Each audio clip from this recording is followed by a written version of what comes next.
Good afternoon, everyone. I hope you can hear me well. My name is Elizabeth Spehar. I'm the Assistant Secretary General for Peacebuilding Support of the Department of Political and Peacebuilding Affairs, DPPA, of the UN Secretariat in New York. I'm really delighted to be here today. I'll be moderating this stellar panel that we have this afternoon, and we will be covering in this high-level event the topic of fostering conducive conditions for safe and dignified return through peacebuilding and conflict prevention. I'm very pleased to be here on behalf of our department, DPPA, and I have to say that this year's Global Refugee Forum comes at an absolutely critical moment. I don't have to belabor the point very much. You've heard it said multiple times, starting with our High Commissioner Grandi talking about 114 million people last year, a staggering number around the world who fled their homes, and many of them were escaping from violence and persecution. This Global Refugee Forum is providing an absolutely essential platform for collective action. And through this panel, we will be inviting pledges to support safe and dignified returns through peacebuilding and conflict prevention action. For our department, DPPA, the link between conflict prevention, peacebuilding, and forced displacement couldn't be clearer. First of all, as we've repeatedly heard throughout these first few hours of this forum, conflict is often the number one reason pushing populations to leave their homes. They are not leaving voluntarily, they are not leaving because they want to. And when that violence continues unabated, it often impedes them from returning. We also know that if we don't have an adequate and a holistic approach to address protracted displacement, which exists in so many parts of the world right now, that often threatens the peaceful coexistence between displaced populations and the host communities and host countries. That also can threaten the peace, and particularly in already fragile countries or contexts, or countries or contexts that are recovering themselves from conflict. I would say that we're at a crossroads. The number of conflicts is at a decades high number. And there's certainly no shortage of humanitarian crises around the world. And yet, our response mechanisms and resources are under tremendous strain. And we have heard this also repeatedly since the beginning of this forum. I would have to underscore, and I'm sure that others on the panel will also corroborate this, that our investments in prevention, in preventing violent conflict, in preventing displacement, are still grossly inadequate. And this is why I believe this panel today is such a timely one. In addition to moderating this afternoon's discussion, I'm also pleased to use this platform to announce my own department, DPPA's, pledges to strengthen the systematic focus on refugees and displaced persons in our work. And our pledges are as follows: ensuring that DPPA's country and conflict analyses systematically include data on refugees and forcibly displaced persons. We will be prioritizing responses to forced displacement in our partnerships with international financial institutions. We will be even more addressing the linkages between climate change, displacement, and sustaining peace, and we will be advocating for financial resources, capacity building, and technological transfer to fragile and conflict-affected countries to address this. And finally, we will be working to ensure that the voices of migrants and forcibly displaced persons are heard, and that their rights are upheld in prevention and peacebuilding processes. To achieve this, our department can count on its unique network and tools, including our special political missions and regional offices in many parts of the world, our peace and development advisors who are supporting UN resident coordinators in 73 countries, and the financial resources of the Secretary General's Peacebuilding Fund, which we manage on his behalf, to name some of the key tools. Speaking for a moment about the Peacebuilding Fund, the PBF, I would have to underscore that since 2017, the resources have significantly increased when it comes to supporting durable and holistic solutions for displacement. And I assume that that will be going up in the coming period. I'm also proud to share that DPPA has facilitated joint pledges from across the UN system, those of us working on peace building and working together through our peacebuilding contact group. Looking ahead, I wanted to remind us all that there are additional very important opportunities coming up that I hope member states will be leveraging to consolidate this intrinsic link between peacebuilding, prevention, and ensuring safe and dignified return at the United Nations. One is the Summit of the Future that, as I'm sure you all know, will be taking place in the fall of next year, which will be coming out with a pact for the future. And another very important event will be the Peacebuilding Architecture Review of the UN peacebuilding architectural elements, and that will be happening in 2025. I encourage you to ensure that the pledges that you will be making today also find themselves in the framework of the Summit of the Future, the Pact for the Future, and that you avail yourselves of the 2025 UN Peacebuilding Architecture Review to make those commitments even more solid as well as more granular. Allow me now to turn to this stellar panel. I would like to introduce our distinguished panelists, starting from my immediate left. We have some very, very high level and accomplished panelists this afternoon.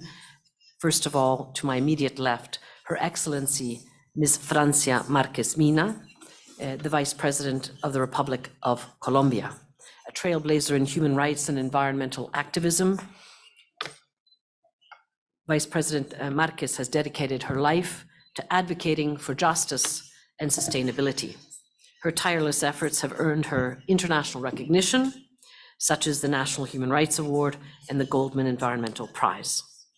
Also with us to her left is His Excellency Mr. Andreas Motzfeldt-Kravik, the Deputy Foreign Minister of the Kingdom of Norway. Deputy Foreign Minister Kravik has extensive experience in diplomacy and multilateral affairs, particularly in the field of international law. He's also a published author on international law and currently also teaches at the University of Oslo.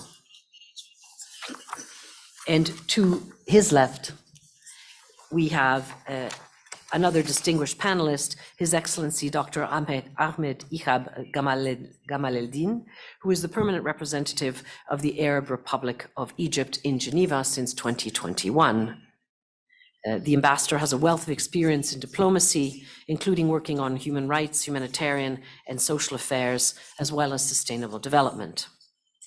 I'm also very pleased to introduce two additional distinguished panelists who are refugee representatives with us this afternoon. First of all, to Ambassador Gamaleldin's left is Mr. Carlos Andrés Pérez Berrio of Colombia, who is presently the director of Asociación Urabá Global. He was granted refugee status in Switzerland in 1995 and has been a leading advocate for human rights, peace, and historical memory in his country. As the executive director of the association Urabá Global, he continues to fight against oblivion and impunity, working towards truth and reconciliation in his native country. And finally, certainly last but not least, to his left, we have Ms. Nyakuma Peter Gatquoth Riak, who is the founder and executive director of Together South Sudan, a nonprofit organization that aims to promote reconciliation among the tribes of South Sudan, to transform violent communities to peaceful ones and unite them through healing and reconciliation programs. Ms. Riak also has extensive experience working with international humanitarian organizations such as Oxfam, Mercy Corps, and the ICRC. Allow me now to very briefly explain the sequencing of this session. We will first be hearing from our panelists on this afternoon's topic, based on questions that I will be asking each one of them. Following that, I will invite pledge announcements from the podium, and we already have a list of speakers for those pledges, before turning to the floor for any additional interventions. We are supposed to be wrapping up around 5 p.m. You also should have received or would find on your chairs a multi-stakeholder pledge card, which looks like this. This card is a multi-stakeholder pledge card on peacebuilding and conflict prevention. And if you use the QR code on the card, that will take you to a website where all of the pledges will be registered. And we would, of course, invite further pledges through the website, through contacting our UNHCR colleagues. We hope we will have a very robust response to what is an incredibly important issue. And as one of our panelists mentioned to me before we started, I would consider this one of the more potentially uplifting panels, because we are looking to the future. We are looking to find better paths for displacement, better paths for durable solutions, and in particular, under a prevention lens. We will be able to save many more lives, many more livelihoods, many people from anguish and from difficulty if we take the path of prevention. And so with that, I would like now to turn to our member states pledging co-leads, who are the high-level individuals immediately to my left. And again, I would like to start by asking the same question to all three of our high-level panelists, starting with Vice President Marquez. The question is as follows, and each of our distinguished high-level panelists of the pledging member states will have 4 minutes to answer the question. The question is, why are efforts that promote peace building and conflict prevention, such as this multi-stakeholder pledge, more essential than ever to address forced displacement? I have the honor of giving the floor to Her Excellency Vice President Márquez Mina of Colombia. A usted, por favor. Muy buenas tardes. Saludo que por primera vez en el foro de refugiados el tema de paz sea un tema que se pone sobre la mesa, reconociendo que la guerra es uno de los factores que generan desplazamiento forzado y que generan situaciones de migración, que hace que la gente huya del territorio buscando mejores oportunidades o buscando simplemente seguridad.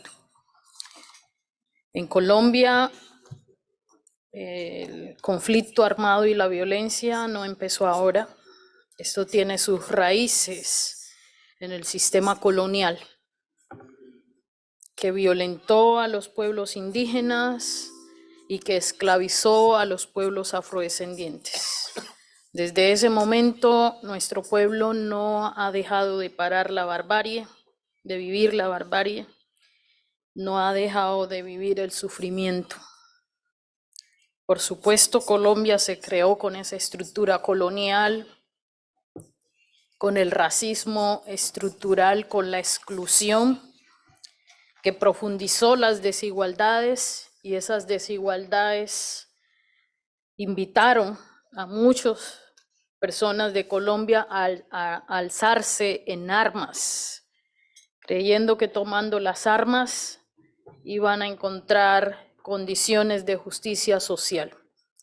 Sin embargo, el levantamiento de las armas a partir de las guerrillas que se han creado en nuestro país hace más de 70 años, pues no ha sido la solución, ha profundizado la violencia y, por supuesto, también el Estado ha dado respuestas en términos violentos a gran parte de la sociedad. Por un lado, la violencia del Estado persiguiendo a líderes y lideresas sociales, activistas, defensores de derechos humanos establecidos en territorios, y por otro lado, el Estado abandonando su responsabilidad de proteger a la población, a todos los colombianos y colombianas. Producto de ello, entonces, en 2004, la Corte Constitucional declara un estado de cosas inconstitucionales a raíz del desplazamiento forzado masivo que había en nuestro país, y eso hizo y obligó al Estado a adoptar algunas medidas y acciones para proteger la vida.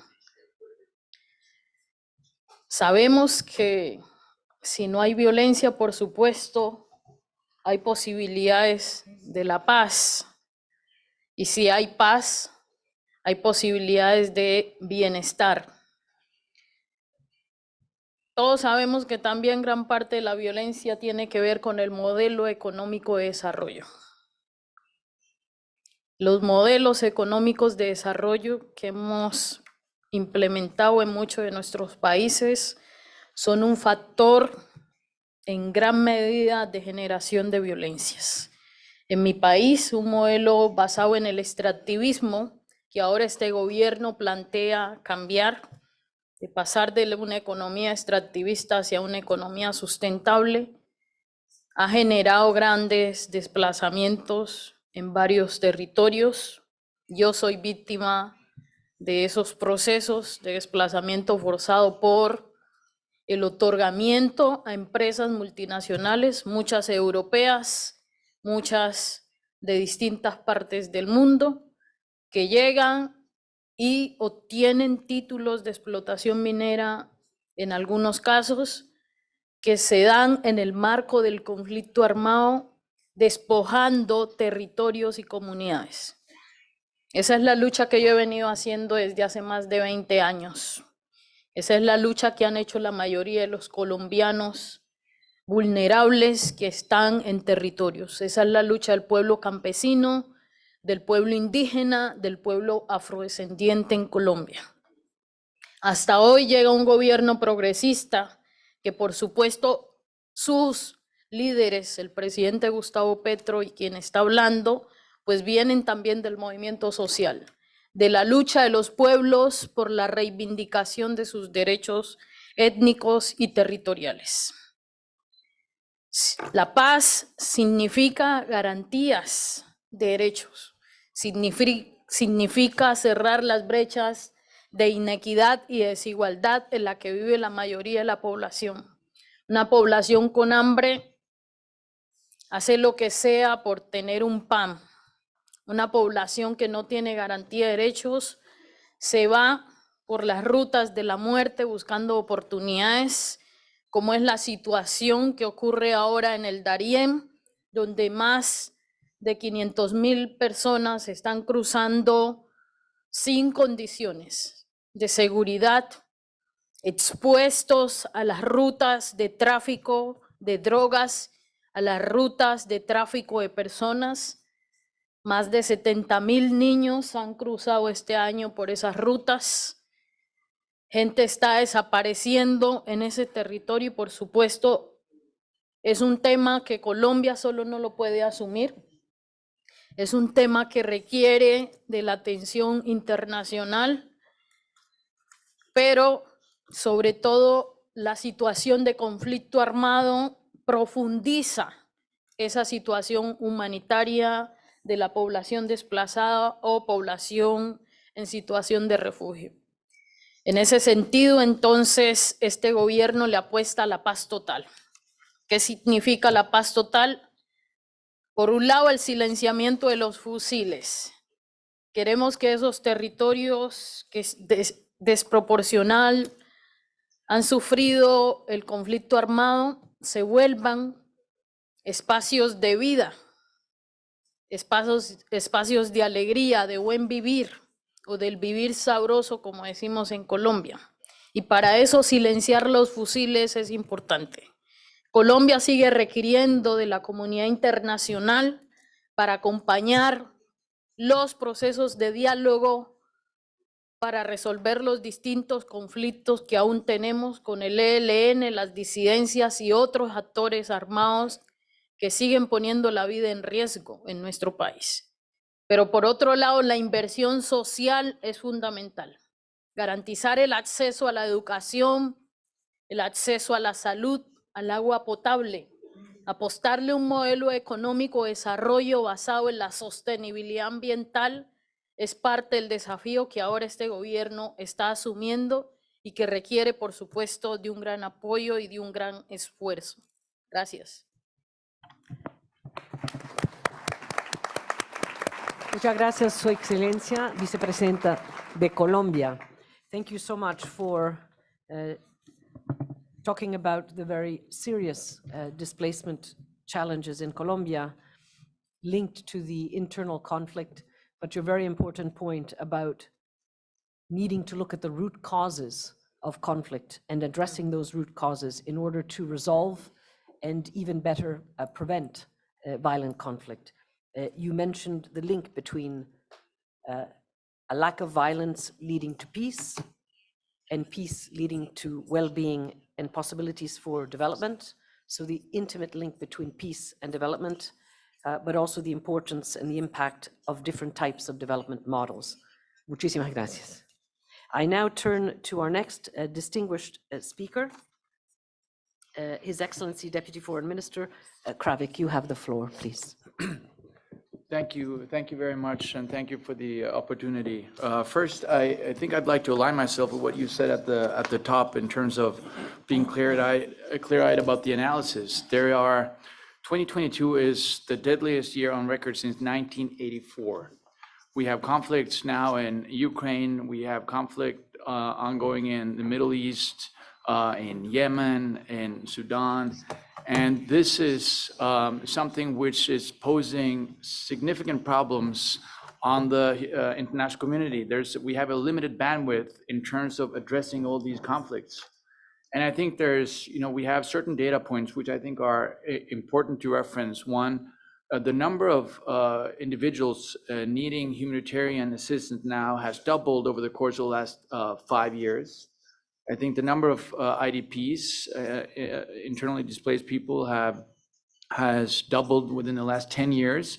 And there is a clear correlation between conflict and more conflict occurring and these negative trend lines. So as you alluded to, I think what we need to do is we need to decrease the number of conflicts.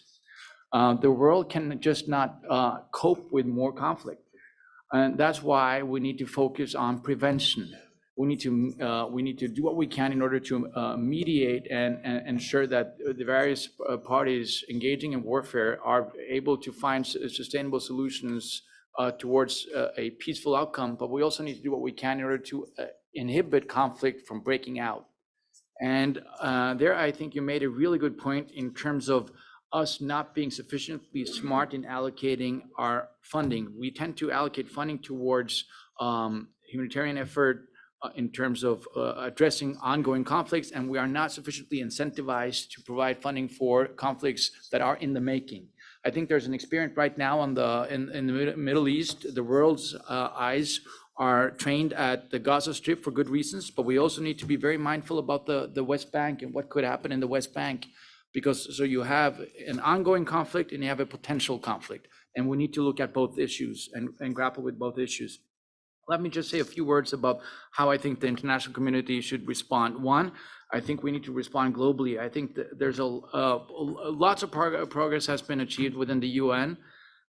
You have a solid peace-building architecture now with the Peacebuilding Fund, the Peacebuilding Commission, and also the Peacebuilding Support Office. And that's something that we have been advocating for a number of years, and we're glad to see that now in operation and moving forward in a very constructive fashion. And that's something that needs to continue and needs to be further developed. And we're proud to be serving on the board of the Peacebuilding Commission, and we're proud to be one of the largest contributors to the Peacebuilding Fund. And so that's, I think, what needs to happen and be advanced on the global level. I also think it's important to look at the national level and for states to really invest in prevention and mediation at the national level. And here I'd like to compliment Colombia. I think Colombia and the way Colombia has led in terms of looking at these issues in a sustainable way, not looking at conflict in a non-zero-sum game, but trying to find solutions which are based on transitional justice, which are based on human rights, inclusivity, including liaising with civil society, liaising with indigenous people. That is exactly how states need to conduct their efforts in order to achieve sustainable peace. And also the interaction between what transpires at the national level and at the international level. And here again, I think Colombia is an example that reserves our attention and our gratitude. Colombia has not shied away from engaging with the Peacebuilding Commission in the context of transitional justice, in the context of dialoguing with indigenous communities, and again, showcasing how you can achieve tangible results when you are willing to engage the international community through the mechanisms that are in place at the global level. And also another item which I think is important is to engage local communities. And that's something that is at the core of the Norwegian approach, at least, that we need to look at ways in which to engage NGOs operating on the ground, indigenous NGOs that can cater to the needs and the priorities of victims, of those that have been marginalized, and which are crucial to bring on board in order to find sustainable ways forward. So I think we need to strengthen the global architecture. We need to complement and learn from those countries that have been successful in their approach to mitigating conflict and finding sustainable ways forward.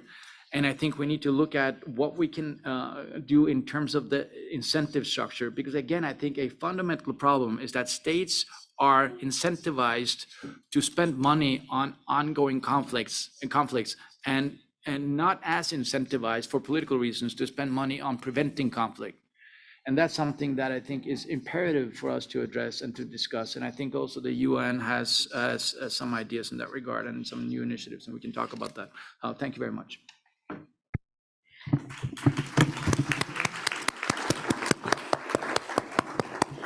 Thank you so much, Deputy Foreign Minister of Norway. You have really put some additional very important points on the table, underscoring again, we need to reduce conflicts, resolve conflicts, but very much we need to invest much, much more in prevention and peace building, both at the international but also the national level. And I do echo your admiration for what Vice President Marquez also mentioned in terms of her own country, Colombia's efforts at trying to achieve total peace and also durable, sustained peace in her country. And there's certainly much more that I hope we can, as the international community, help them with in that very important path that they have traced for themselves.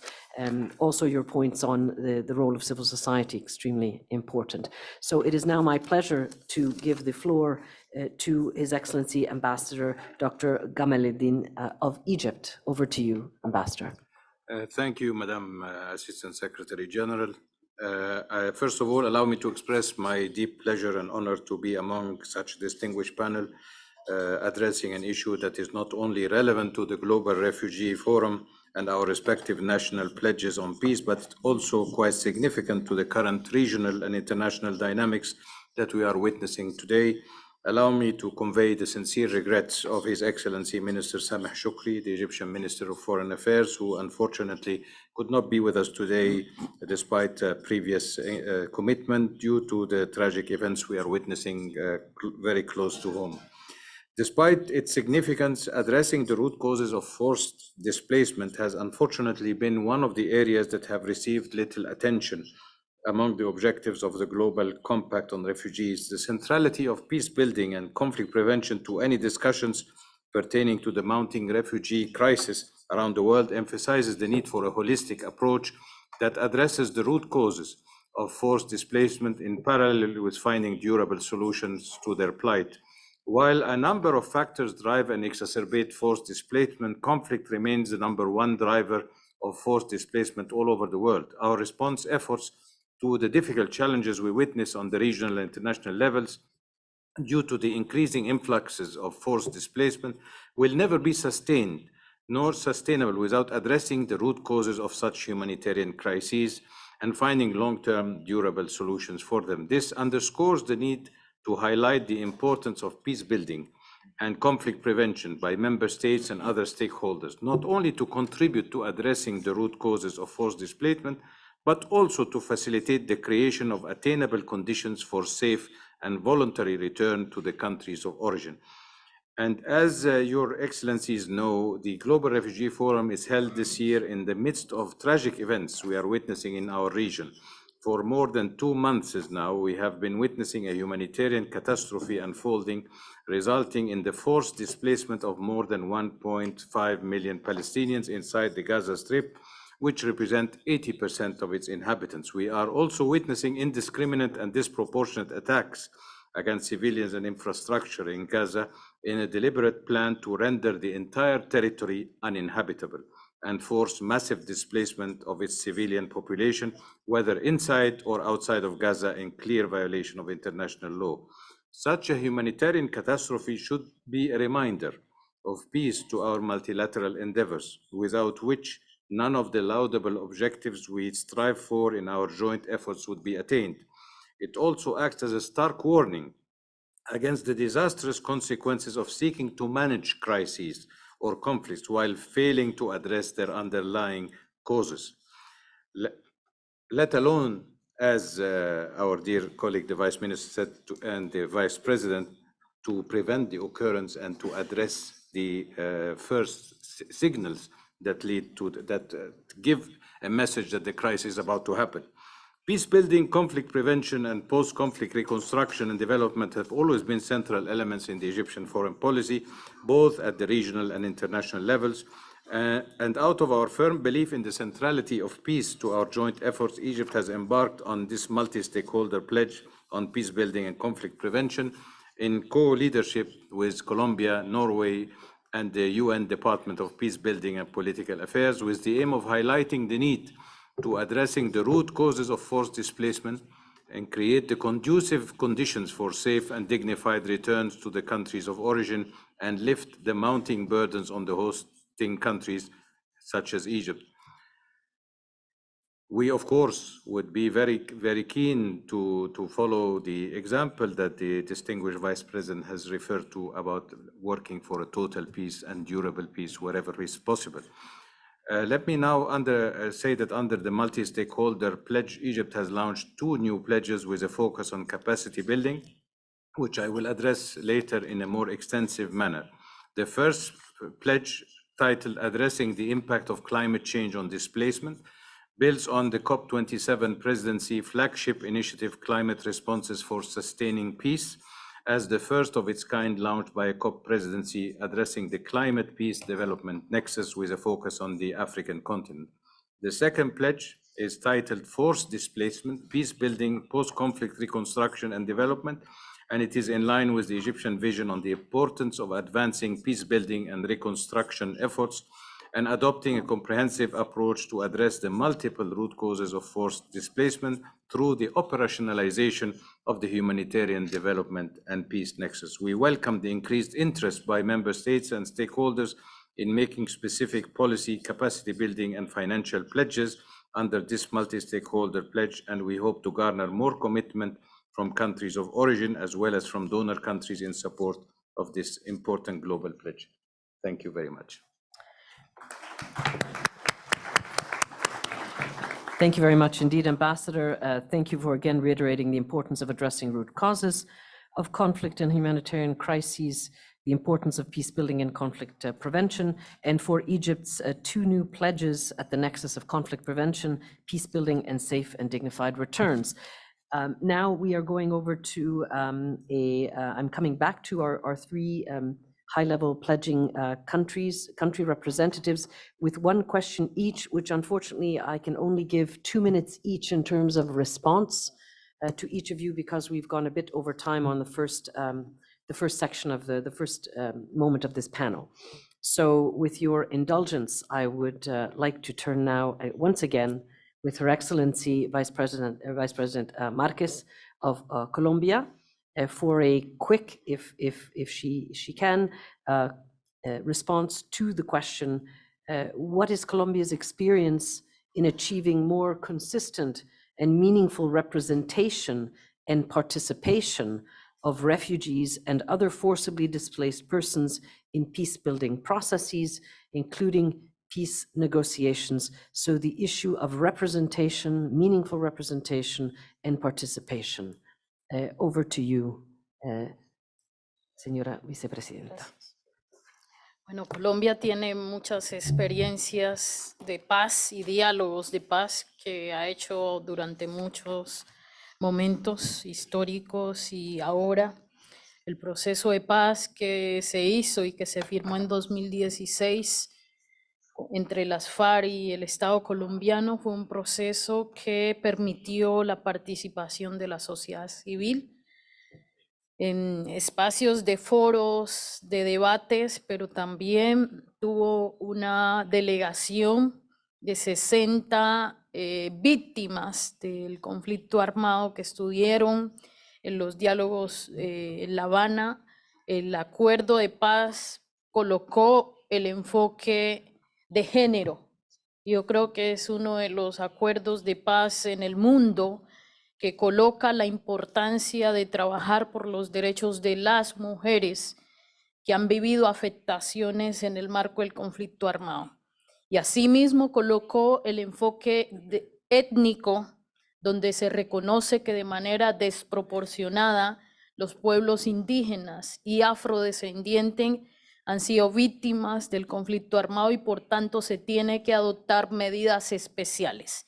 El capítulo étnico para la paz establece desafíos que tiene el país y demanda del Estado implementar políticas para proteger y restaurar los derechos de la población étnica indígena y afrodescendiente que vivió de manera desproporcional el conflicto armado, pero ha creado unos mecanismos de acceso a la justicia, como la Jurisdicción Especial para la Paz, que juzga a los actores involucrados en el conflicto armado, y ese mecanismo ha permitido que las voces de las víctimas afrodescendientes, de las víctimas campesinas, de las mujeres, estén en esos procesos y sean parte de la construcción de paz y de la verdad.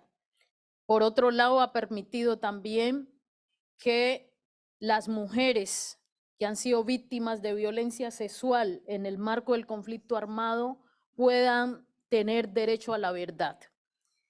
En ese sentido, yo creo que esos son uno de los mecanismos que hemos tenido. Hay muchos más, pero como el tiempo es corto, pues no puedo hablar más. Thank you so much for being concise, Your Excellency. Muchas gracias. Deputy Foreign Minister Kravik, how can we ensure better consideration of forced displacement as part and parcel of peace-building and conflict prevention efforts at national, regional, and/or global levels? You've already partly answered that question. 2 minutes, if you may. Thank you. Thank you very much. That's a big question in 2 minutes, so I'll see what I can do. But the clock hasn't started, so I'm in good shape so far. Oh, there it is. Okay, so first, I think what we need to do is look at the root causes, and I think we're all in agreement about that. And we've discussed various root causes for IDPs over the course of the last few years. We talked about climate, we've talked about the violations of human rights. But I think we're back to where we started essentially now. We have recognized, I think unequivocally, that the most important driver thus far of IDPs is violent conflict. So what we need to do is we need to prevent conflicts from occurring.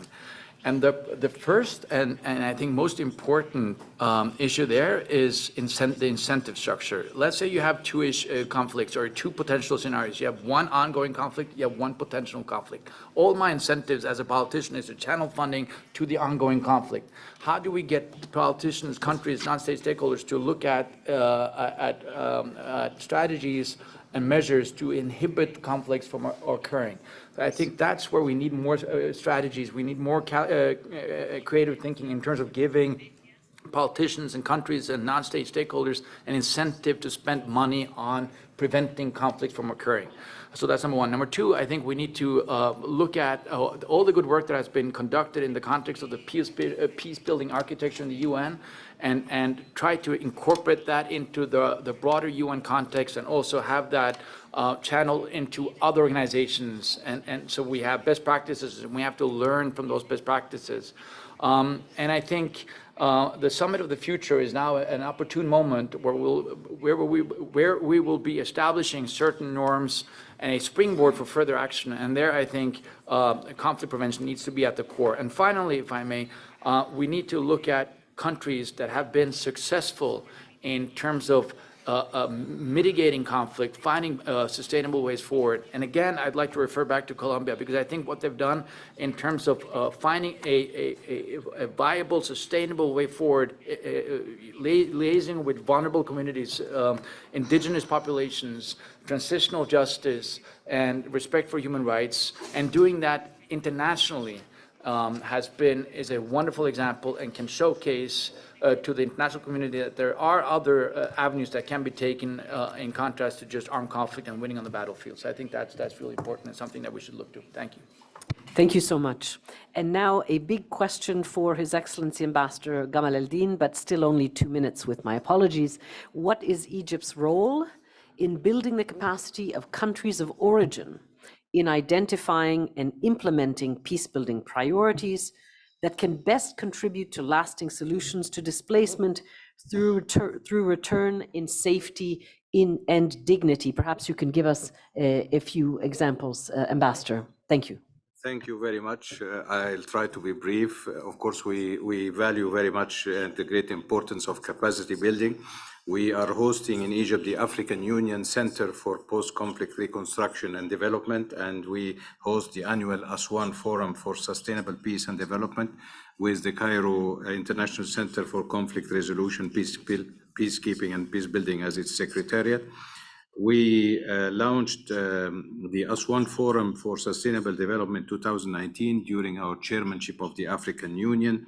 And the forum is the first platform of its kind to bring together regional and international actors to take stock of opportunities and challenges to peace, security, and development in Africa. And mindful of the exacerbated displacement situation in Africa, and in line with Egypt's chairmanship of the post-conflict reconstruction and development efforts, the Aswan Forum has put forward a prevention and resilience perspective, highlighting the significance of addressing structural drivers of fragility and conflict. The forum has also consistently addressed the need to integrate the different aspects of displacement in the broader post-conflict reconstruction, development, peacebuilding effort. The Cairo International Center for Conflict Resolution, Peacekeeping and Peacebuilding implements programs to build national Arab and African capacity in peacebuilding and peacekeeping, and integrating forced displacement and the interconnected root causes and challenges that exacerbate the displacement. Building on the aforementioned and out of our firm belief in the importance of supporting countries of origin in identifying and implementing peacekeeping priorities, we have two pledges. The first seeks to carry out, in conjunction with relevant stakeholders, a training program addressing the climate displacement nexus with the aim of advancing a shift away from crisis management to durable solution, and discussing comprehensive and durable climate responses, promoting strategies to include displaced persons in peace processes, and sharing best practices in terms of protection of displaced communities. The second pledge includes a series of training sessions in collaboration with the African Union Commission, the African Development Bank, the African Union Peace Post-Conflict Reconstruction and Development, UNHCR and IOM, The sessions center on the challenges of the Horn of Africa and the Sahel with the aim to identify underlying root causes and intertwined challenges exacerbating displacement crisis. I want in closing to reiterate that capacity building is key to ensuring national ownership and supporting the capacities of countries of origin to enable them to address the root causes of conflict and forced displacement. I would also like to stress the importance of conforming to national priorities. That the capacity building programs, they need to conform with national priorities to avoid duplication of efforts and contribute to the long-term development of countries of origin and the lasting solutions for the displacement. Thank you very much. Thank you very much, Ambassador, and in particular, thank you for those additional 2 pledges. Now I would like to turn to our final 2 panelists, starting with Mr. Pérez Berrio, with the following question. And as we are a bit behind, my apologies, I would limit you to 4 minutes, Mr. Pérez Berrio. The question is as follows. In your experience, why is the participation in peace processes and peace building of refugees that are still in exile so critical? And how can their meaningful participation be achieved? Over to you. Muchas gracias. Muchas gracias por su pregunta. Y mi experiencia de los refugiados y en el exilio debe tener un espacio en la construcción de paz y la multiplicidad de personas del exilio, más de 1 millón en el caso colombiano. Mi nombre es Andrés Pérez Berrío. Soy hijo de familias campesinas afrocolombianas de la región de Urabá. Allí fui presidente del Consejo, veedor de paz, alcalde, por elección popular en 1992 y 1994.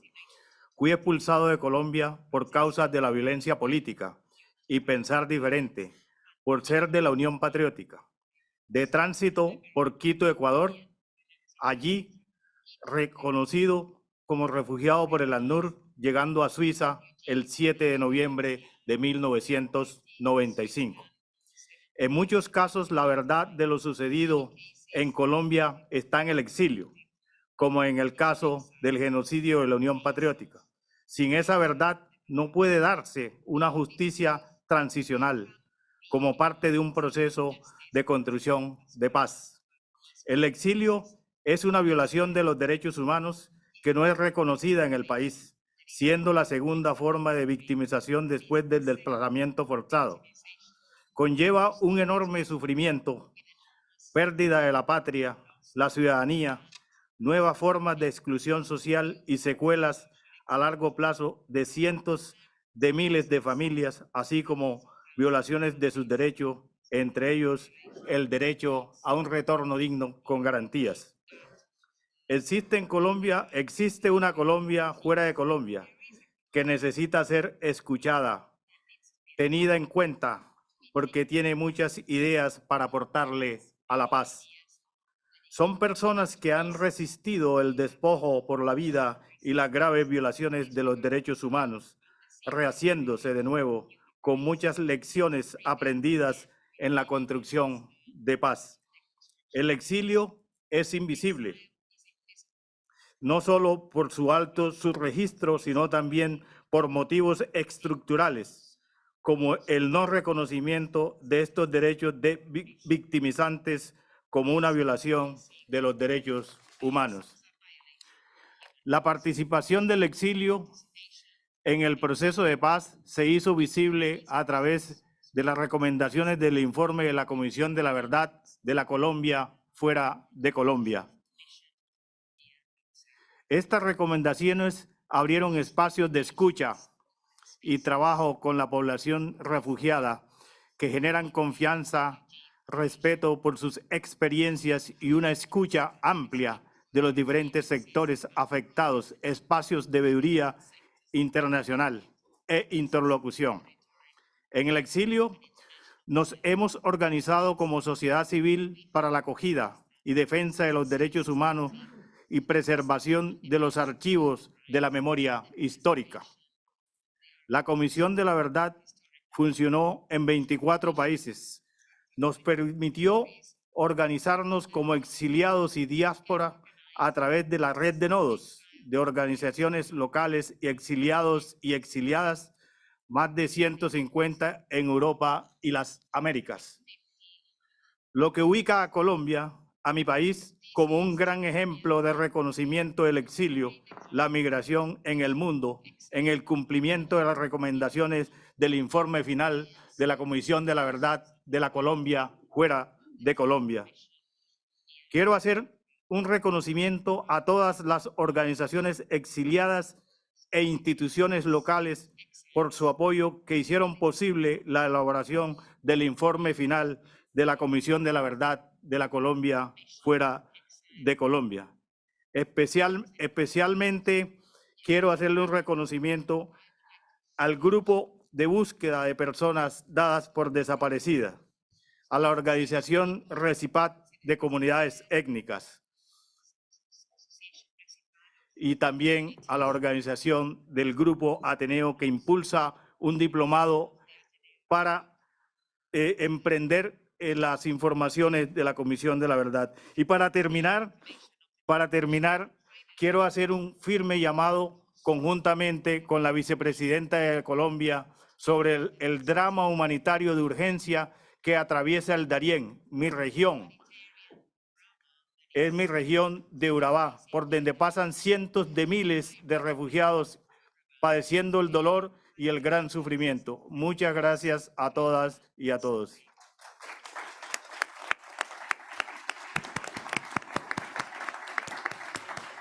Thank you very much, Mr. Pérez Berrio, for your very important testimony of your own experience in exile and for underscoring not only the critical importance, but indeed the right of those refugees still in exile to meaningful participation, and for giving us some detail on the critical importance of Colombia's Truth Commission in allowing for that participation of exiles. This is surely another best practice of Colombia that I'm sure will be of interest to other countries. Now I would go to Ms. Nyakuma Peter Gatquath Riak of South Sudan with the following question. You also have 4 minutes. The question is, in your experience as a returnee, what is the importance of reconciliation and peace-building efforts, especially those that are women and youth-led, to effectively building peace in areas of return? Over to you.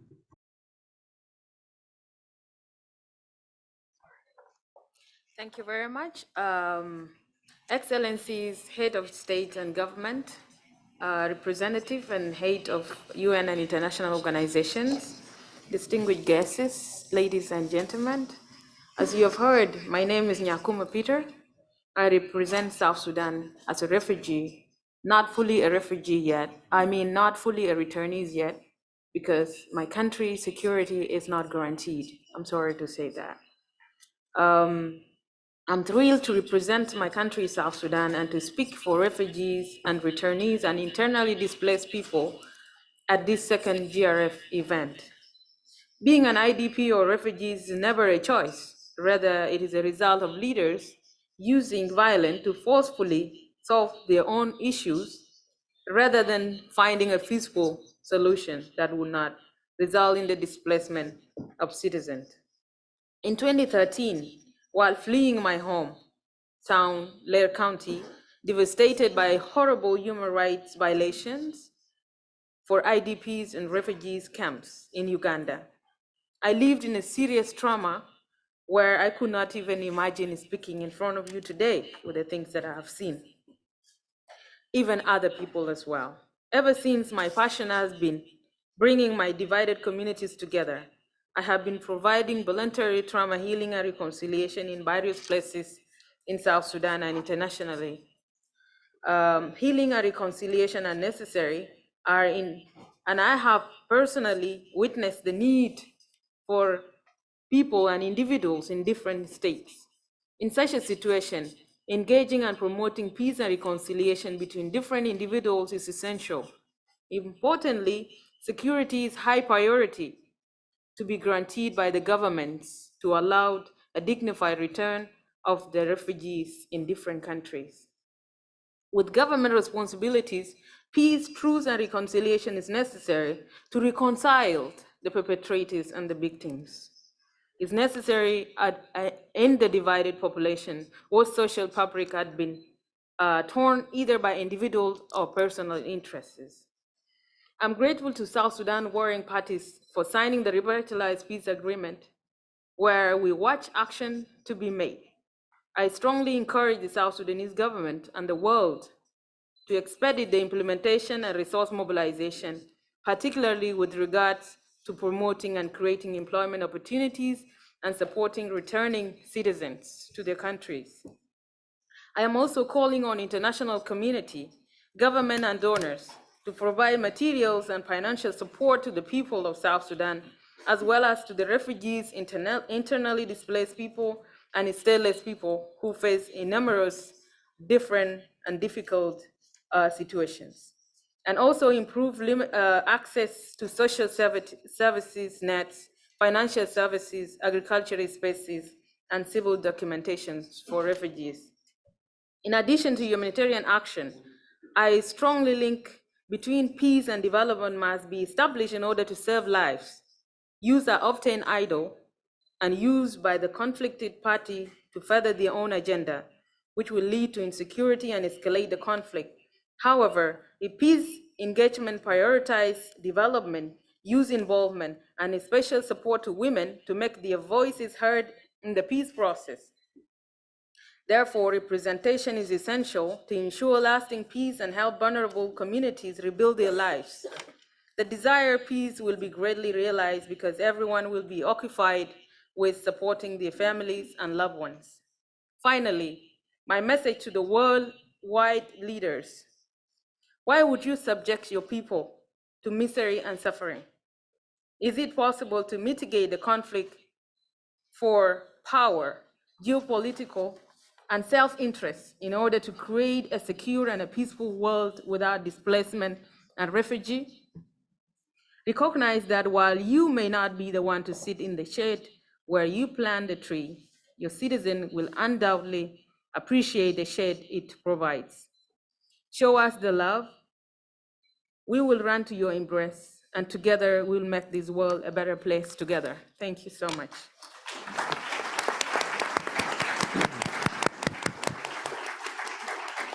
Thank you very much, Ms. Nyakuma Peter, for your incredibly important work and also for clarifying that you are not yet a returnee.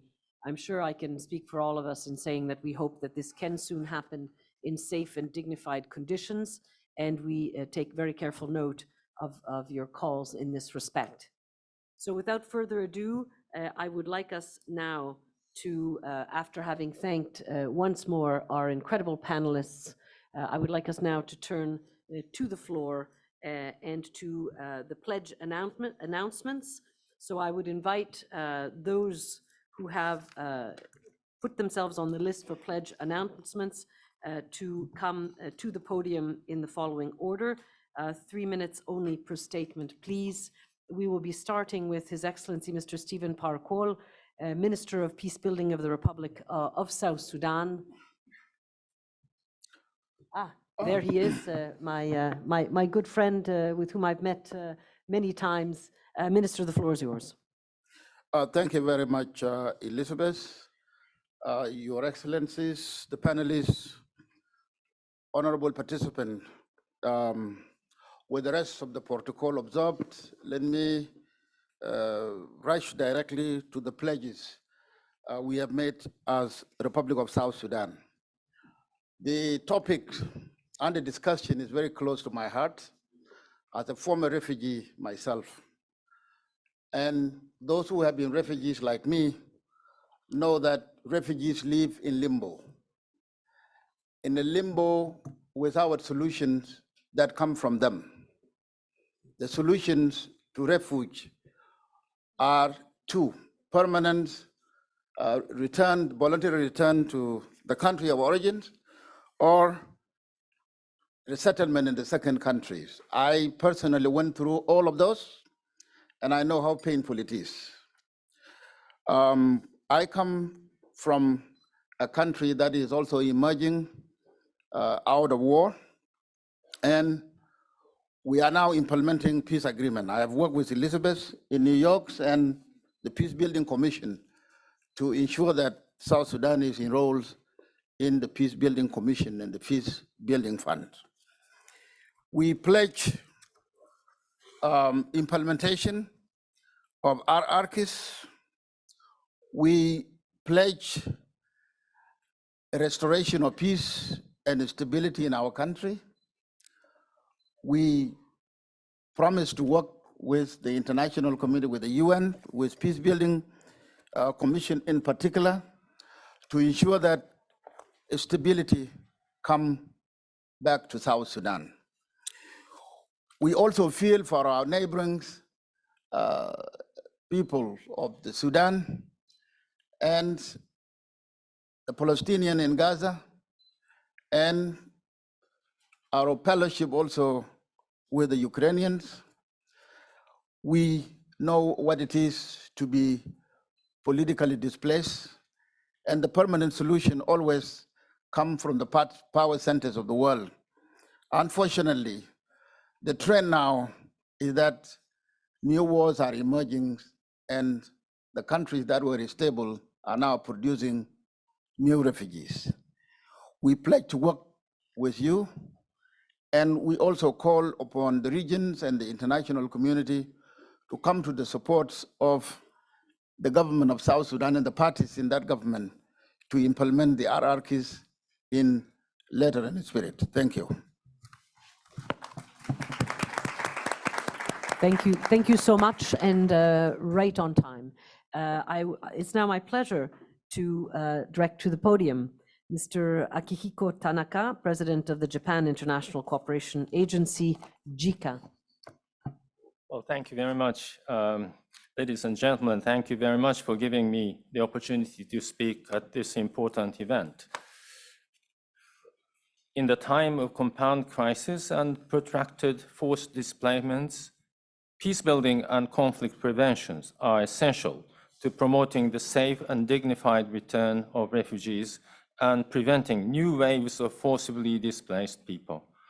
JICA, Japan International Cooperation Agency, supports the multi-stakeholder pledge for peacebuilding and making the utmost effort to advance peace through our development cooperation. Colombia is a good example of building peace through the social and economic inclusion of refugees and migrants. While many IDPs and refugees have returned home, Colombia is still dealing with IDPs, refugees and migrants from Venezuela and other countries.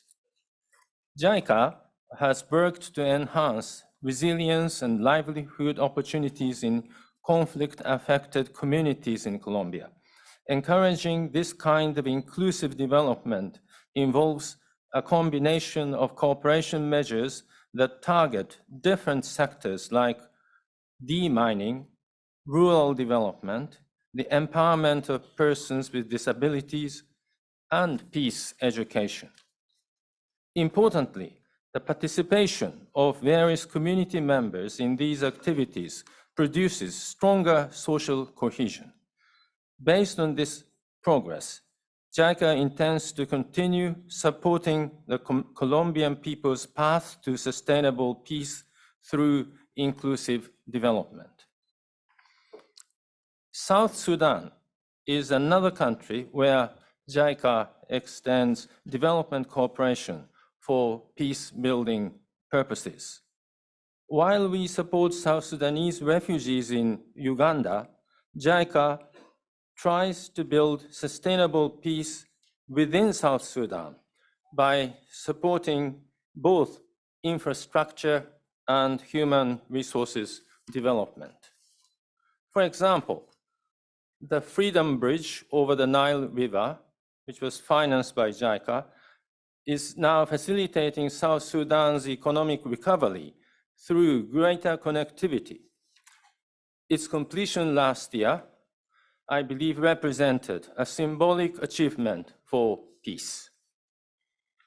JICA is also strengthening the capacity of local governments in improving people's livelihoods and creating conducive environments for their return.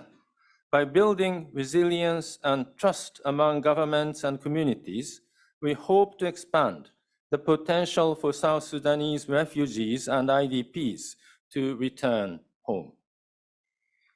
Regional cooperation is also crucial for peace building.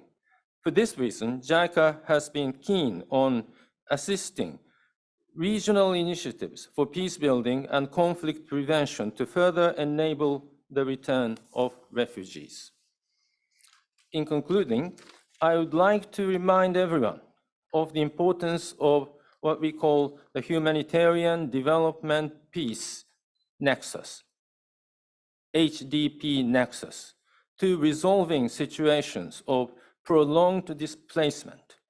The HDP nexus will be incomplete without peace in countries of origin.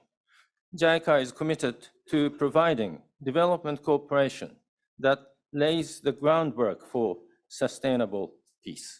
Thank you very much. Thank you very much. I now invite Her Excellency Ms. Olivia Huamba, Foreign Minister of the People's Republic of Burkina Faso. Madame la Ministre. Thank you.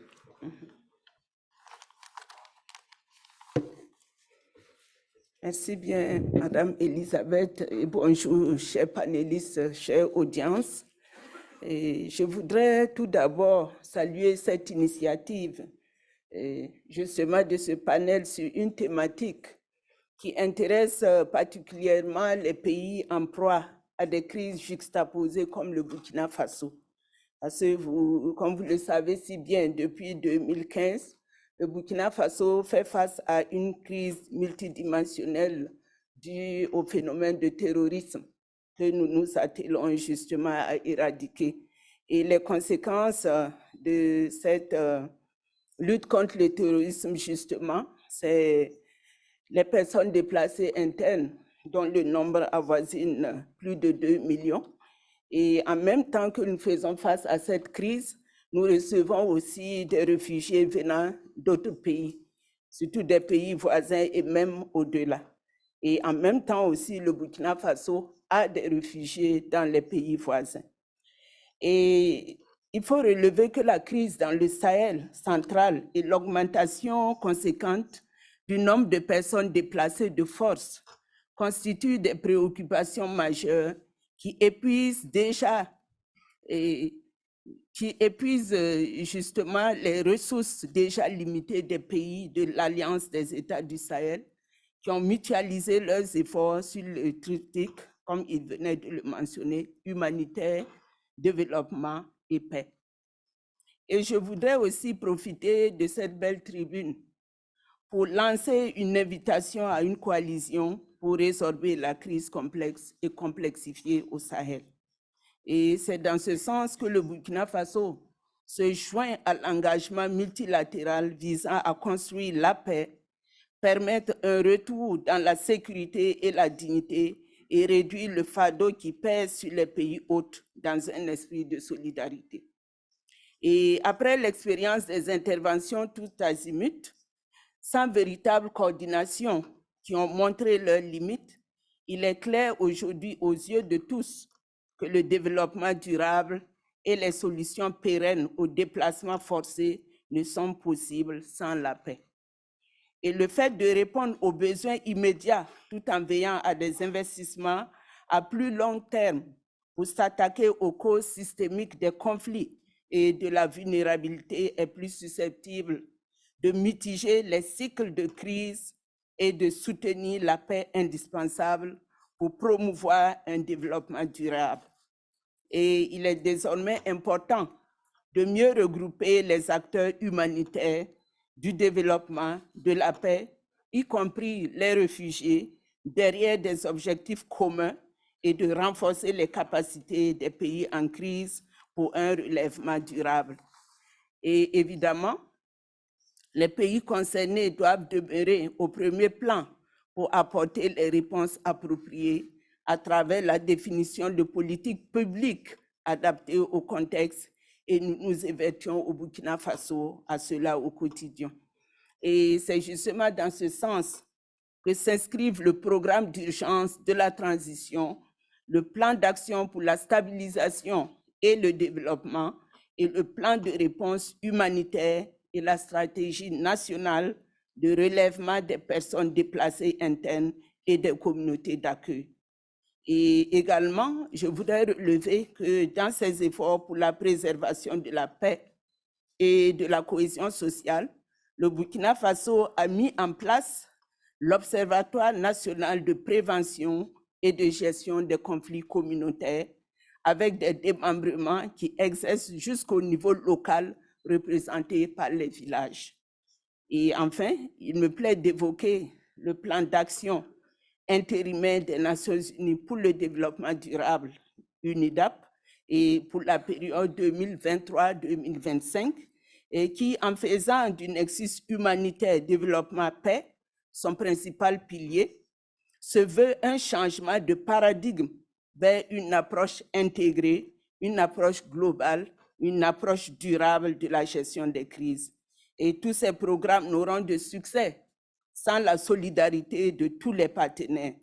Et c'est pourquoi mon pays, le Burkina Faso, invite les partenaires à aller au-delà des controverses que la crise au Sahel central a malheureusement engendrées et qui entravent la mobilisation, la solidarité politique, diplomatique, financière et technique nécessaires afin de contribuer au relèvement des sociétés du Sahel central, justement, empêtrées dans cette crise multinationale. Et je vous remercie. Merci, Madame la Ministre. Merci. I now invite Her Excellency Ms. Nathalie Roque, Minister of Human Rights of the Republic of Honduras. Señora Ministra.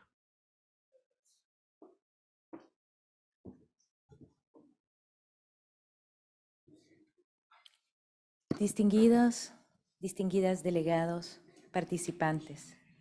Es para mí un honor representar al Gobierno de Honduras y compartir este panel con representantes de Colombia, Egipto, Noruega, la Asociación Urabá Global, Junto Sudán del Sur y la Oficina Especial de Naciones Unidas, además de todas las y los delegados que se suman a los compromisos.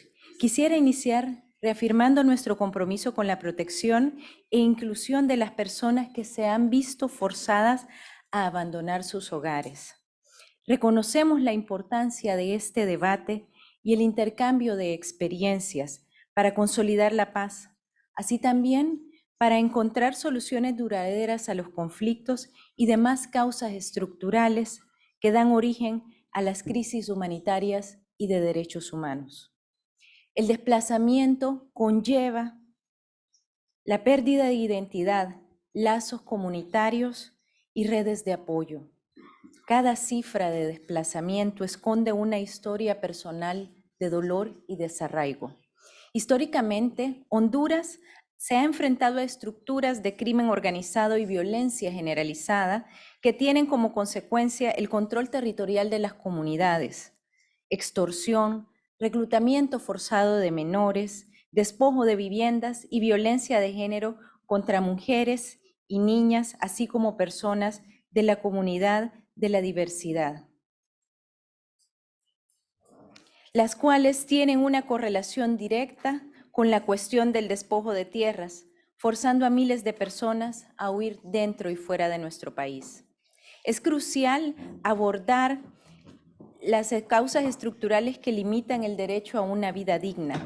En respuesta a esta problemática, la actual administración de Honduras aprobó la Ley para la Prevención y Atención a las Personas Desplazadas Internamente por la Violencia, con el apoyo de la Oficina de ACNUR Honduras y en consulta con las comunidades afectadas y organizaciones de sociedad civil, incluimos también el registro de bienes en abandono. Demostramos que a pesar de los desafíos que sabemos persisten y nos han obligado a dar respuestas urgentes en materia de seguridad en el marco de la lucha contra el crimen organizado, también se desarrollan respuestas preventivas con enfoque de derechos humanos, como por ejemplo creaciones de espacios deportivos, esfuerzos interinstitucionales con el Consejo de Prevención de la Violencia y la creación de la Secretaría de la Niñez. Es importante mencionar también que el Estado de Honduras ha incluido por primera vez un módulo de desplazamiento forzado en la encuesta nacional de población para identificar las dinámicas de violencia y conocer a profundidad sus causas y diseñar mecanismos de prevención. Como he mencionado anteriormente, enfrentamos muchos desafíos, de los cuales estamos conscientes, y en adelante Honduras se une a este compromiso de múltiples actores como país de origen y nos comprometemos a trabajar por la construcción de la paz, a continuar fortaleciendo la gobernanza institucional mediante mecanismos locales que fortalezcan la participación ciudadana. Para finalizar, resalto que somos un gobierno que busca fortalecer una institucionalidad luego de más de una década de dictadura. La problemática del desplazamiento forzado históricamente no había sido tratada con la necesidad que amerita. Hoy pensamos en resolver sus causas estructurales y asumimos nuestra responsabilidad, así como también consideramos importante el fortalecimiento de mecanismos regionales y abordar la problemática de manera compartida entre las naciones. Muchas gracias. Muchas gracias. I would now like to welcome His Excellency Mr. Nabil Ahmad, Minister for Foreign Affairs, Migration and Tunisians Abroad of the Republic of Tunisia.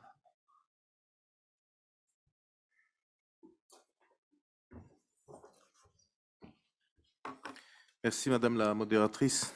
Excellence, tous nos remerciements à l'Égypte, à la Colombie, à la Norvège, initiateurs de cet événement parallèle de haut niveau, auquel nous accordons un intérêt particulier.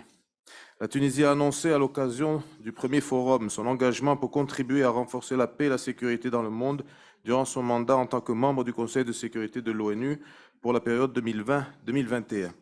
Et cet engagement a été essentiellement marqué par l'initiative du président de la République ayant conduit le Conseil de sécurité de l'ONU à adopter en juillet 2020 la résolution 2532 visant à mettre un terme immédiat aux hostilités dans le monde pour faire face à la pandémie de la Covid-19 et à imposer une pause humanitaire. Lors de l'actuel forum, la Tunisie vient d'annoncer son engagement pour contribuer au renforcement de la paix et la prévention des conflits en tant que membre du Conseil de paix et de sécurité de l'Union africaine pour la période 2022-2024. Et la Tunisie se joint également à l'engagement multipartite objet de notre événement. Madame la modératrice, la Tunisie œuvrera pour la finalisation de la Convention de l'Union africaine sur les aspects spécifiques à l'apatridie en Afrique, l'accélération de la mise en œuvre complète de l'architecture humanitaire de l'Union africaine, la promotion au sein de l'Union africaine de partenariats solides et durables entre les gouvernements, les organisations internationales, les ONG et le secteur privé. Et ces initiatives ne pourraient avoir un impact positif concret sans le traitement par la communauté internationale de la question des réfugiés dans le cadre d'une approche collective et globale, notamment suite au processus lancé lors de la conférence internationale sur la migration tenue à Rome en juillet dernier à l'initiative de la Tunisie et de l'Italie. Madame la modératrice, le génocide subi par le peuple palestinien devrait retenir toute notre attention suite au déplacement forcé de plus de 1,6 million de personnes, dont la plupart sont initialement déjà des réfugiés. Et face à cette situation humanitaire sans précédent, la Tunisie réitère son appel à un cessez-le-feu immédiat, un accès fluide et urgent de l'aide humanitaire aux habitants de Gaza, la levée immédiate du blocus dont souffre le peuple palestinien et le recouvrement de tous ses droits légitimes et historiques et internationalement reconnus au peuple palestinien. Je vous remercie. Merci, Monsieur le Ministre. I would now like to call to the podium and welcome Ambassador Daike Potzel, Director General for Humanitarian Assistance, Crisis Prevention and Stabilization of the Federal Republic of Germany. Thank you so very much, ladies and gentlemen. It's an honor to be here. Conflict and violence as major drivers of forced displacements also inhibit the safe and dignified return of refugees, as we've heard. And now when we say we need to tackle the root causes of forced displacement, it is, to me, vital and paramount to be as specific as possible as to how we are going to do this. Obviously, political will is the basis, but so is to hear the voices of affected people. And I'm so glad that we have the chance in this forum again. We need to amplify meaningful participation of refugees and other forcibly displaced in conflict. We, the German government, consequently strengthen our conflict prevention, stabilization, and peace-building efforts in line with Objective 4 of the Global Compact for Refugees, support conditions in countries of origin for return in safety and dignity. And I am happy to announce here today that Germany supports the multi-stakeholder pledges on peace building and conflict prevention and the HDP nexus our Japanese colleague referred to. We will, inter alia, establish a new HDP nexus funding facility for the Lake Chad region and contribute 67 million euros to stabilization programs and funds in West and East Africa. To us, strengthening the P in the nexus is really crucial and paramount.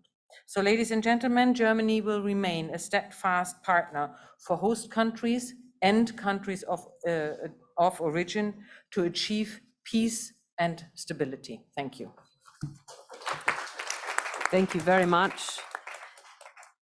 I would now like to welcome to the podium His Excellency Mr. Michel Niquez Nassin, Minister of the Interior and Public Security of the Central African Republic.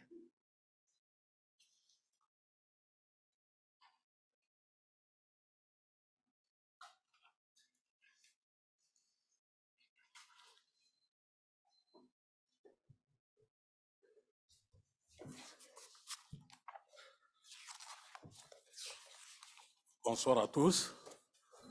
Je suis le général Nassin Michel Niquez. Je suis ministre de la Sécurité, président de la Commission nationale de la protection des réfugiés en République centrafricaine. Chers distingués invités, en vos rangs, grades et respectifs, tout protocole respecté. Mesdames et messieurs, je prends la parole ici au nom de son Excellence Monsieur Félix Moloua, président, je m'excuse, Premier ministre, chef du gouvernement, et du professeur Faustin Archange Touadéra, président de la République centrafricaine, chef de l'État, pour remercier d'abord les organisateurs de cette assise pour avoir accordé la parole à notre cher et beau pays, la République centrafricaine. En ma qualité de ministre de la Sécurité, président de la Commission nationale pour la protection des réfugiés, j'ai le plaisir de vous annoncer les engagements de la République centrafricaine lors de cet événement de haut niveau. D'ici 2025, le gouvernement de la République centrafricaine s'engage à améliorer l'accès à la justice et la promotion de l'état de droit afin d'élargir l'accès effectif de la justice pour les réfugiés, les rapatriés et les personnes déplacées de force ainsi que les communautés d'accueil. Le gouvernement de la République centrafricaine s'engage à renforcer l'implication des jeunes et par le biais de la consolidation de la paix et le mécanisme alternatif de résolution de conflits en tant qu'agent de changement de mentalité pour parvenir à une paix durable. Le gouvernement de la République centrafricaine s'engage à soutenir les efforts des pays signataires de la déclaration de Yaoundé qui offre une meilleure protection dans le domaine de la recherche de solutions et mobilise le soutien des partenaires actuels membres du groupe d'amis de la République centrafricaine et les acteurs et futurs qui s'engagent pour les efforts.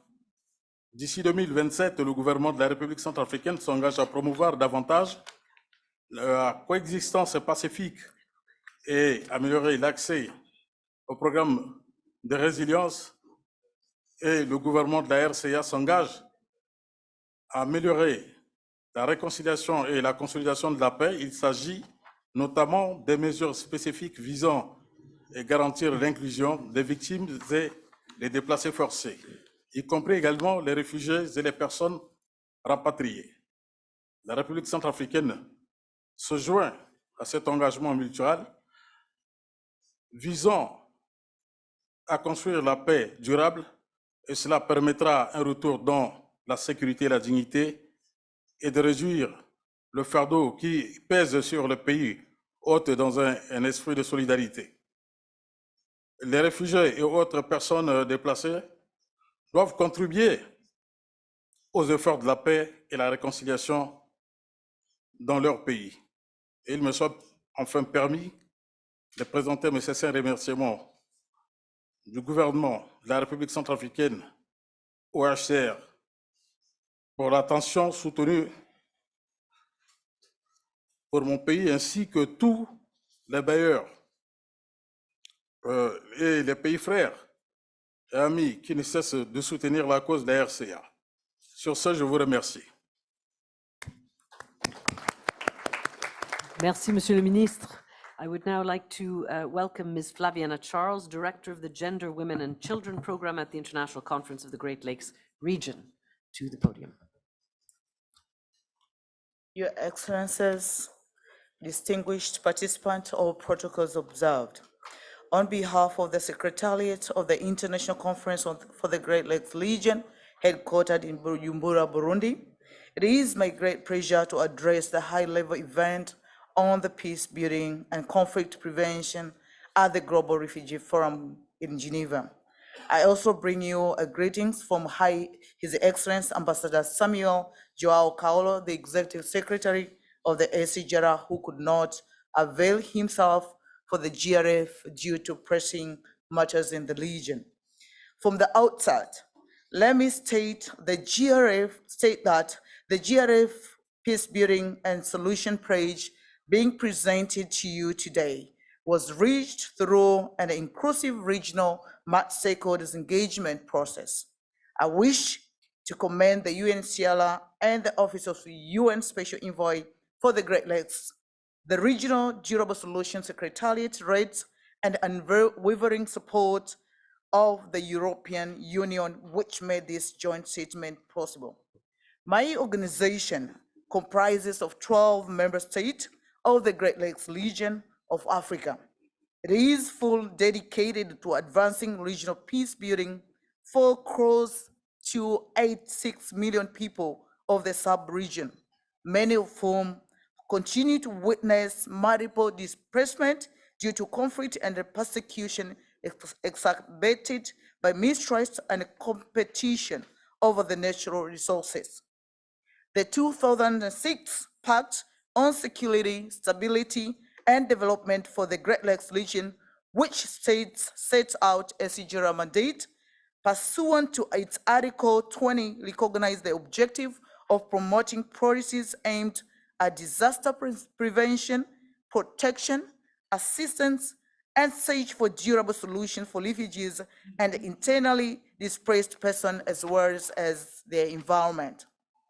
In this regard, the safe and sustainable return of 2,000 Burundian refugees since 2017 is a most encouraging development.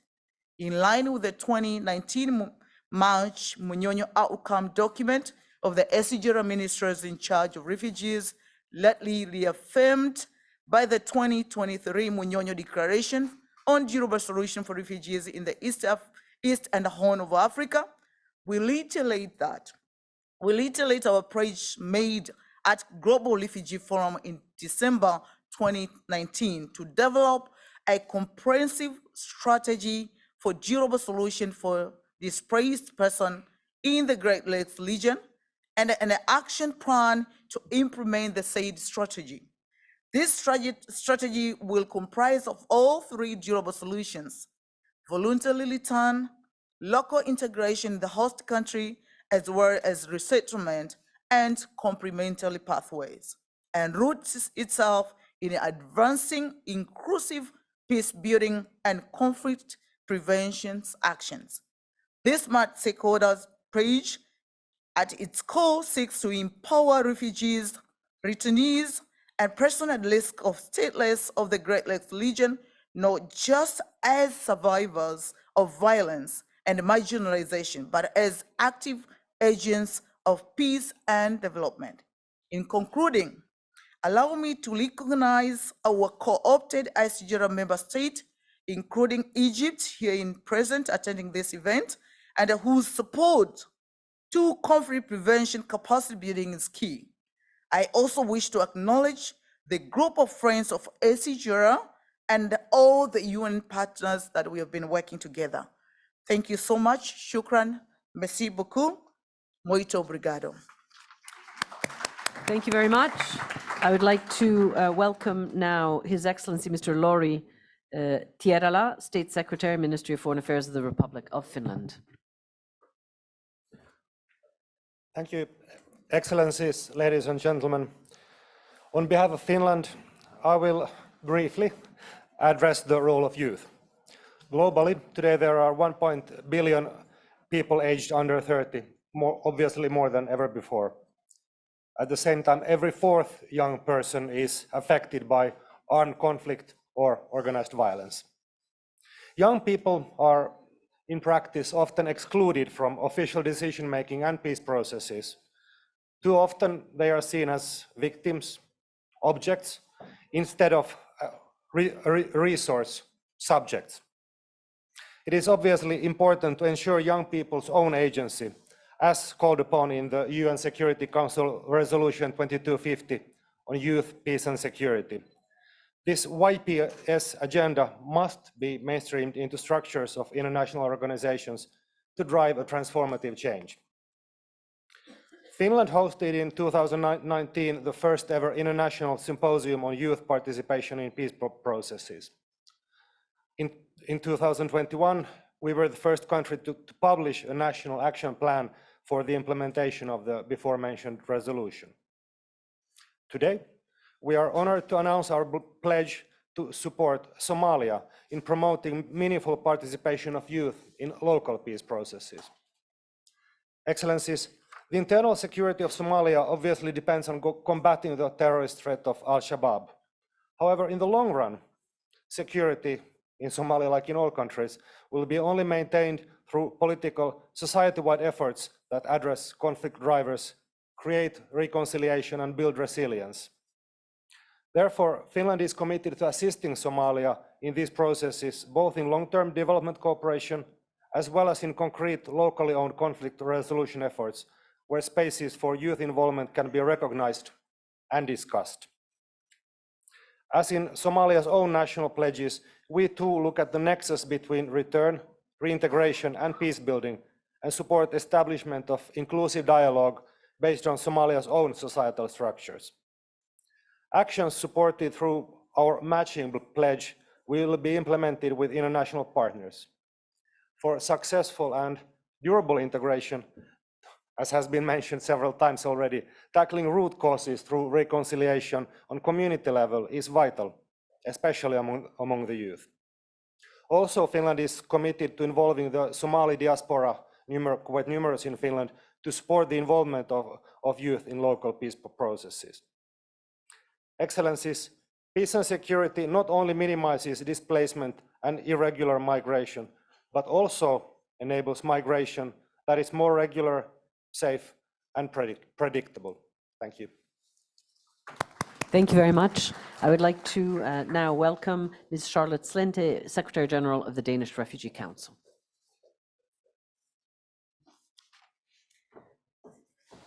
Thank you, Elizabeth. Dear panelists, excellencies, and colleagues, good afternoon to you all. I'm very happy to announce that DRC, the Danish Refugee Council, is joining this pledge to support countries of origin to build peace, enable safe and dignified return, and assist host communities in a spirit of solidarity. As a global NGO, we work with forced displacement in 40 countries around the world. We thus have plenty of evidence that prevention of conflict is by far the most efficient form of crisis response. We know how fragile peace can be, and we also see that questions of access to safe water, farmable land, and resources in general can trigger conflict and displacement. But we also know that many of these aspects can actually be anticipated, mitigated, prevented by timely community engagement and concrete interventions in due time. But conflict prevention is notoriously under-prioritized. Once people leave their home, however, we should not lose the perspective of peace. it is still achievable. In fact, most refugees have the perspectives and a clear preference for return. Unfortunately, refugees themselves have limited and sometimes no possibility of at all to be part of potential peace processes. And that is why DRC, the Danish Refugee Council, works at community level with community-driven peace building. It complements and adds value to humanitarian and development efforts by working with the communities themselves to find solutions that are relevant to them and to their lives. A few examples.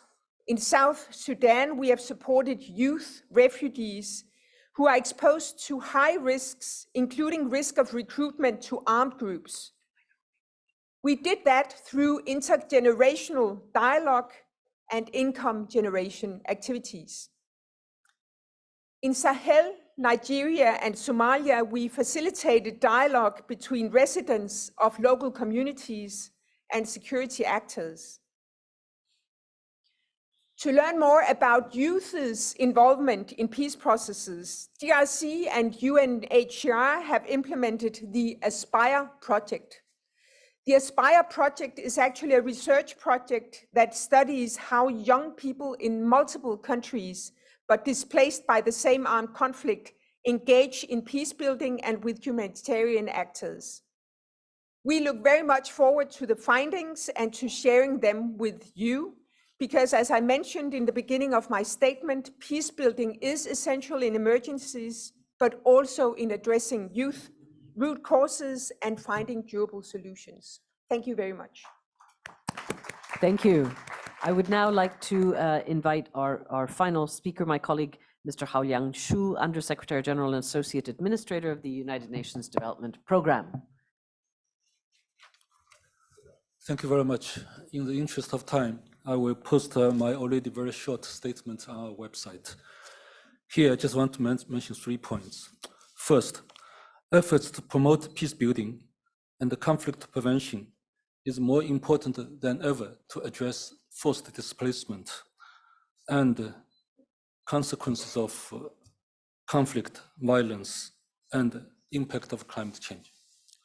Second, as the UN's lead development agency, UNDP embraces the joint pledge and is committed to sustainable solutions, sustainable development for refugees, returnees, and stateless people, and to peace-building efforts in countries of origin to address root causes of displacement and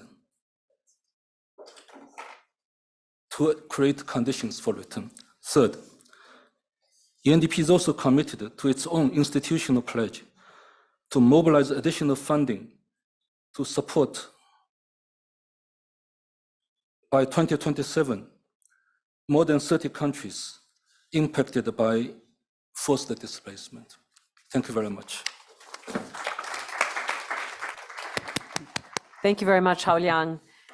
We have gone quite over time, so I would simply like to close by again thanking all of the panelists and thanking all of you who have made pledges, very important pledges today. Now we have to all work to make them a reality. Thank you all so much, and I wish you a good continuation at the forum. Good afternoon.